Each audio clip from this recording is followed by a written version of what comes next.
Sa isang taong panunungkulan, kaakibat ang mga programa at serbisyo ng bagong Sangguniang Kabataan. Makalipas ang isang taon na paglilingkuran para sa mga kabataan, narito mga programa na naisagawa ng bagong Sangguniang Kabataan ng Barangay Dila. Sa pangunguna ni Honorable John Christian F. Coribot, SK Chairperson. Kasama ang mga bumubuo ng Sangguniang Kabataan ng Barangay Dila.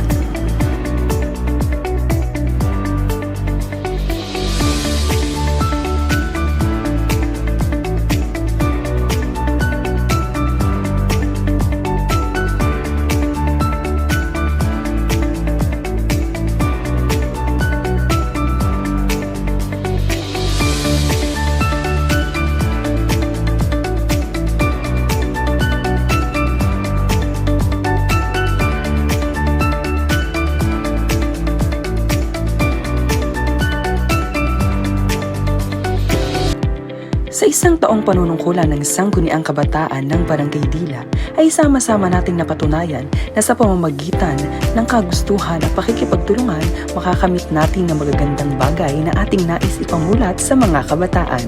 Pagbabalik tanaw sa mga mabisang hakbangin, proyekto at programa na naisagawa sa pangunguna ng bagong Sangguniang Kabataan ng Barangay Dila. Narito ang higit pang pag-unlad at serbisyo sa kabataan ng Barangay Dila. Husay at galing ng kabataan para sa kabataan. Sa loob ng isang taon ay nagkaroon tayo ng 18 youth programs, activities, and projects. 3 youth consultation.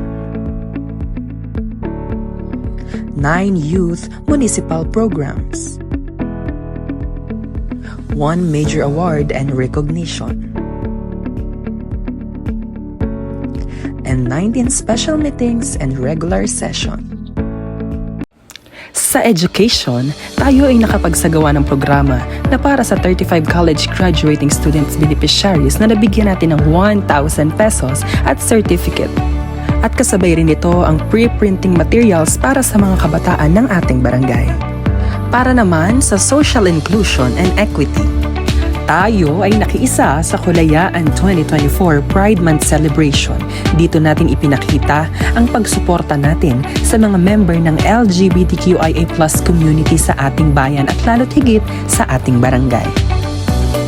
At para naman sa global mobility, nagkaroon tayo ng youth empowerment and team building para sa mga kabataan ng ating barangay, kasama ang Sangguniang Kabataan, at meron tayong 30 youth volunteers na beneficiary sa programang ito. Kasunod nito ay nagkaroon din tayo ng Kabataang Mananayo ng Dila Victory Party. At nasundan din ito ng Tugsayawit Competition kasama ang mga Kabataang Mananayo ng Dila at ang Sangguniang Kabataan ng Barangay Dila. At para naman sa economic empowerment, tayo ay nagkaroon ng livelihood training collaboration with LSPU San Pablo City Campus student kasama ang mga kabataan ng ating barangay. Dito tinalakay kung paano magsimula ng isang maliit na negosyo para makatulong sa mga kabataan. Kasunod nito, tayo ay naging handa upang maglibot sa mga evacuation area sa ating barangay upang mapanatili ang kaayusan ng ating mga mamamayan. Ito ay pagbabantay natin sa bagyong Karina.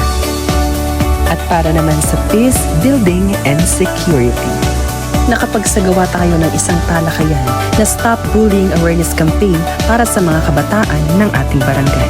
At nagkaroon din tayo ng isang discussion about rights of the child para sa mga kabataan para alam nila ang kanilang mga karapatan.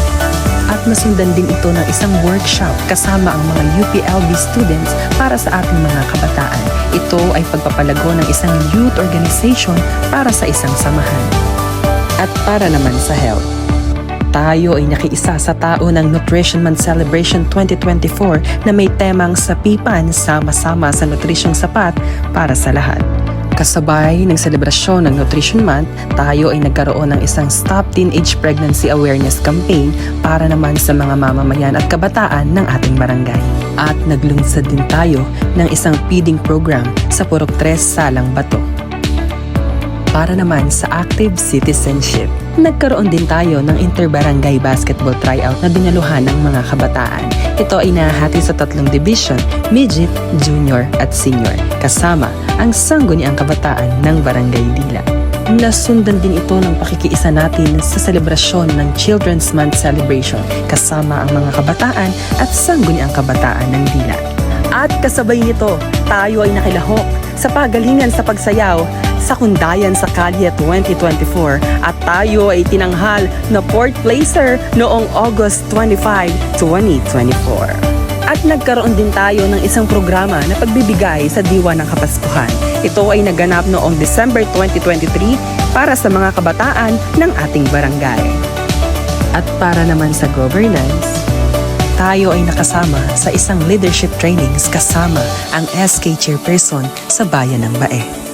At tayo ay umattend din sa isang sangguniang kabataan mandatory trainings para sa bagong upo ng mga sangguniang kabataan. Kasunod nito, nagkaroon din ng isang sangguniang kabataan trainings ang ating SK Secretary at ang ating SK Treasurer. At para naman sa agriculture, nagkaroon ng isang camping o hike plant IEC Action Planning Seminar ang ating SK Councilor na si JC Rosario. At para naman sa environment, tayo ay nagkakaroon ng monthly cleanup drive sa iba't ibang purok. Ito ay parang pagpapakita natin ng isang maayos na kapaligiran patungo sa maayos na kalusugan para sa magandang kalikasan. Ang 2024 ay isang taon ng pag-unlad at epekto para sa mga kabataan ng Dila mula sa pagbibigay kapangyarihan, hakbangin at talento sa kabataan hanggang sa paghimok ng mga makabuluhang proyekto sa komunidad. Gumawa kami ng mga hakbang tungo sa mas maliwanag na kinabukasan para sa mga kabataan. Isang taong panunungkulan ng sangguniang kabataan. Marami na tayong nagawa at may magagawa pa. Sama-sama nating itataguyod ang kabataan ng ating barangay. Kami ang bagong sangguniang kabataan ng Barangay Dila na nagpapaalala na ang husay at galing ng kabataan para sa kabataan.